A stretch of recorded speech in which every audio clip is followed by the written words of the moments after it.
All right, Anytime Fitness, fourth day of online workouts. Welcome to DMB, Dirty Mike and the Boys Gym. This is where the boot camp magic happens that you're all invited to. We still have a few spots open if you'd like to take advantage. Today we're going to be going over hip mobility.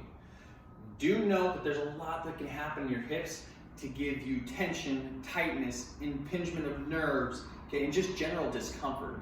I'm only going over a few of the muscles, so if what I'm talking about today doesn't help and give you relief, jump on the Zoom call to talk with your trainer, or come to a boot camp, we can talk face to face. I'm active release certified. I'm also a massage therapist that's gone and done a lot of different things, and I can help you to understand probably what's going on. I'm not a doctor, I can't diagnose you, but I can help you, okay?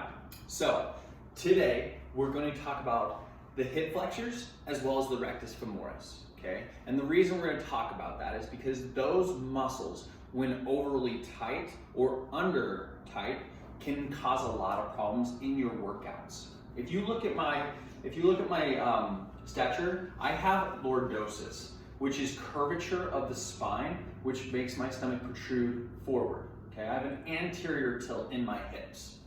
You might have noticed that there are those people that have kind of like a flat butt and they sag backwards like this. That's a posterior tilt. Right? Neither one is good. You want a nice balance. Okay, so the psoas major minor, the iliacus, and the rectus femoris are the muscles we're going to talk about today, okay?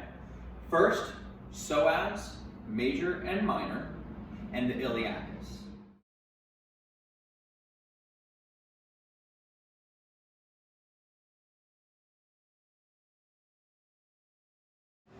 Second is the rectus femoris.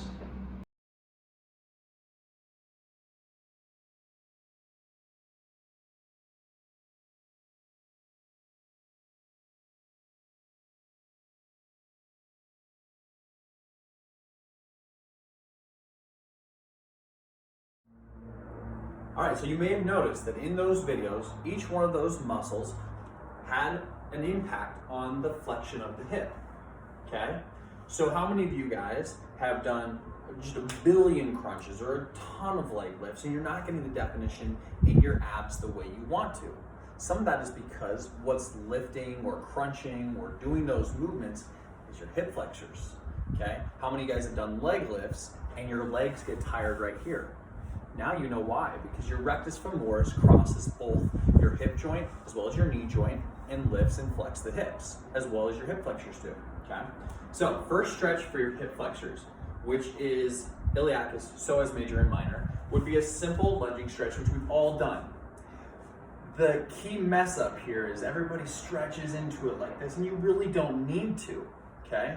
Just by squeezing your glutes and keeping your hips in place should put plenty of tension on your hip flexors and you'll feel it, okay? And that's enough.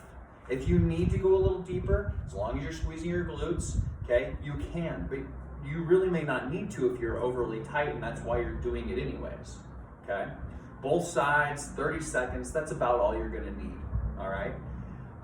From here, if you're on something nice and soft in order to keep your knee from being hurt, okay, you may reach back, grab your ankle, and pull forward. But again, I don't want you to lean into some big, overly exaggerated lunge.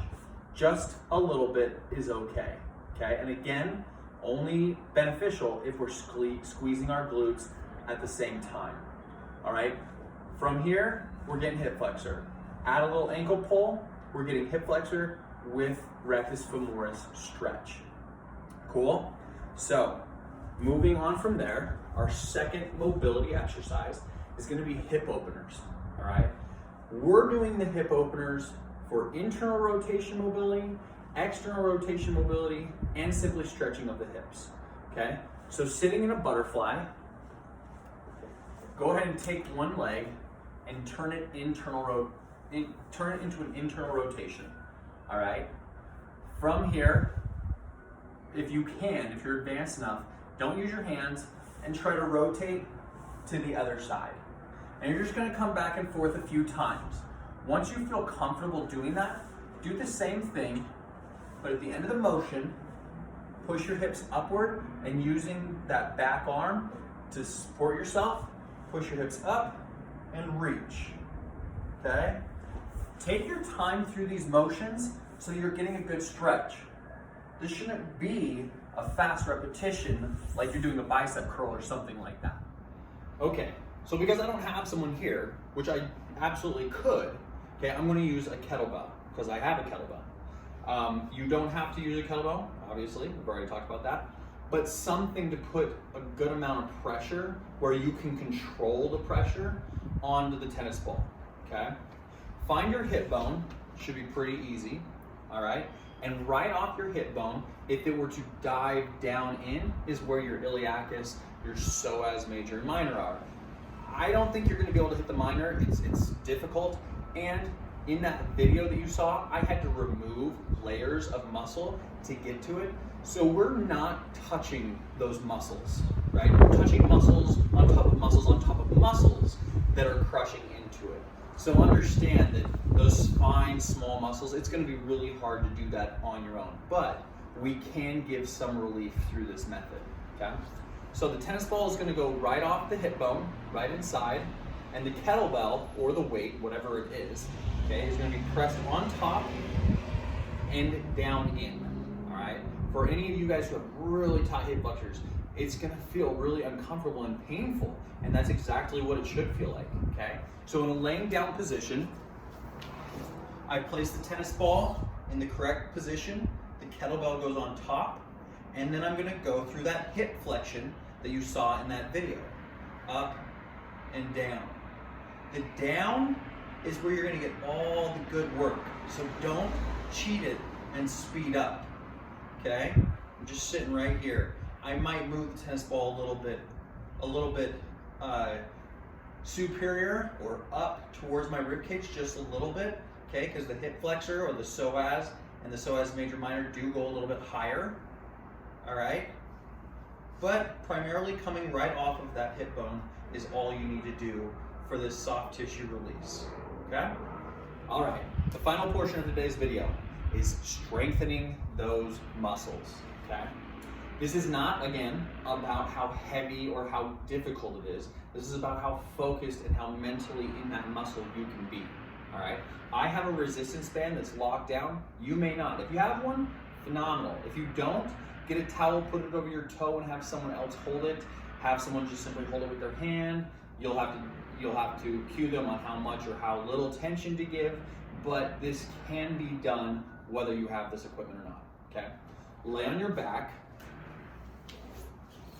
Put someone's hand or a towel or the resistance band around your foot, okay? Lay back.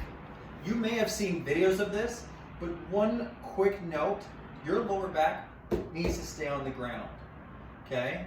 Up in a tabletop position, and you're just out and in. Really, really focused on the hip flexor doing this exercise, okay? 10 to 15 on each foot will be enough. But again, if your back's coming off the ground and your tummy's sticking up, it's not going to be nearly as productive, right? You want to be strengthening in proper form with any exercise you do, okay? So, again, hip flexion with focused contraction and a little bit of resistance.